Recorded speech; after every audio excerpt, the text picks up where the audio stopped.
Welcome back, everyone. This is the weekly performance report.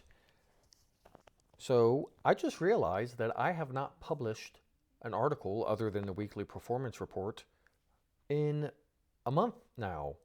I had a couple in the making and I got disenfranchised and such matters, so I really haven't. And I don't know when I will, but nonetheless, let's cover this first and maybe I can talk about that in a moment. I bought a little bit more of Siboney Stillwater and I bought a small amount of A-Mark Precious Metals. I believe it is now testing the 200-day moving average, so that seems like a good spot to add something. These were small additions to positions I already have. I'm back to building up my cash position so these names or others will have to tumble more in order for me to entertain adding to them. So I'm back to building cash. I really don't see me buying anything. So something would have to fall a lot. I guess you could say I'm starting to get despondent with a lot of things, but 6 weeks into a drawdown and this week was barely positive. So I'll talk about that in a moment. So KGS, which is Kodiak Gas Services, is now the third stock in my portfolio to have reached the 100% gain mark. The first was Tidewater, which is now a negative position to the tune of roughly 6%. Yes, I completely round-tripped Tidewater. The second to reach 100% mark was KGC, which is Kinross Gold.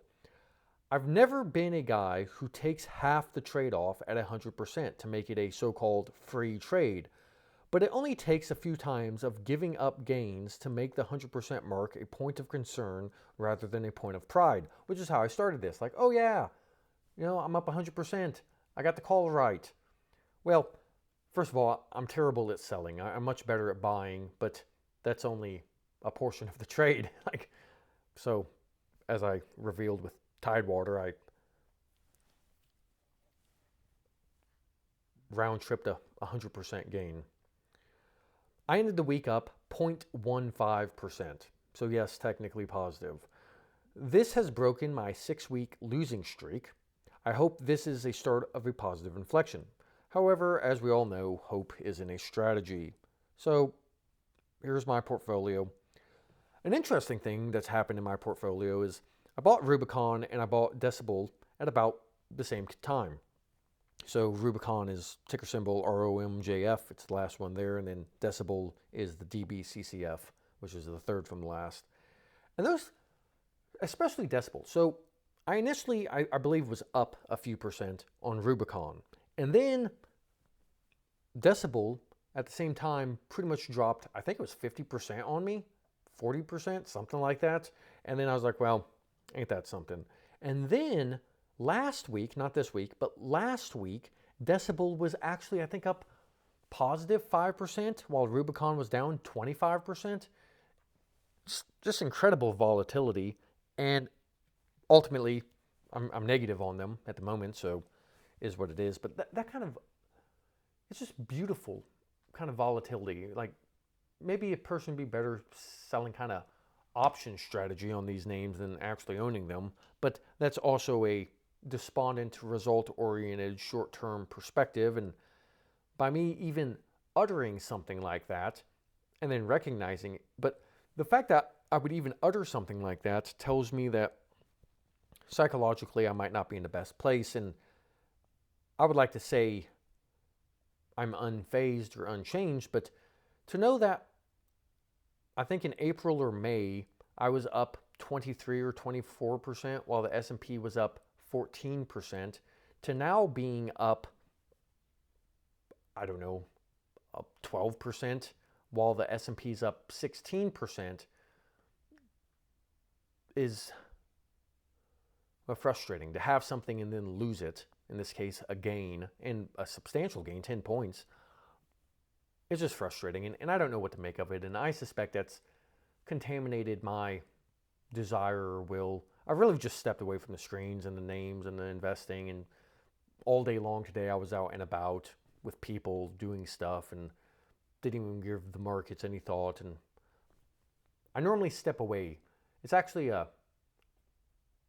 I don't want to say a feature or a flaw, but nonetheless, it's part of my personality where things go bad, I kind of detach myself from it. I just, I guess, close off emotionally. And like when people or animals were sick, I just distance myself. I go cold, so to speak. And, you know, any psychiatrists could explain the reasoning, and I could explain to some extent, but I'm not going to. But so when my portfolio becomes unhealthy as well, I just distance myself. There's no point of, oh, what's the word I'm looking for? Just wallowing and feeling pity or any of that stuff. And it's short term. To say you're a long term investor and then get all bent out of shape because of short term results. But May, June, July, August, September, October, 6 months isn't exactly short term, but on the same token, it is. And it's kind of nice because I've come to terms with underperforming the S&P this year. I think I detailed last week why that's the case. I won't go over it again. You can watch that. And so that's kind of relieving when you let go and you don't really force any trades anymore, this or that. And I'm not going to try to make some radical gamble on this or that. And I did think, I think a comment on last week's video was like, hey, why don't you buy some psychedelic stocks? And I was tempted to buy Cybin, but it's like, I don't know anything about it. And ultimately, it's just a gamble and a Hail Mary. And I don't know, I really don't want to do that. And I definitely don't want to demonstrate that kind of behavior to people. And even if I pulled it off, I'm not sure how good of a probabilities game it is. And I don't particularly feel comfortable Hail Marying into really anything. Maybe the triple Qs, hope for a big run up. But then, man, I would feel like such an idiot. You know, if I sold some stuff, put 10% of my portfolio in the triple Qs, and then somehow beat the market, you'd be like, wow, I got lucky on that one. So if it's not an iterative, implementable strategy, it's best not to do it. And you're like, well, if it means you can win the game, then a Hail Mary is sometimes all you have. But it's like, well, what's the game I'm playing? If I underperform this year, that's the end of the Super Bowl?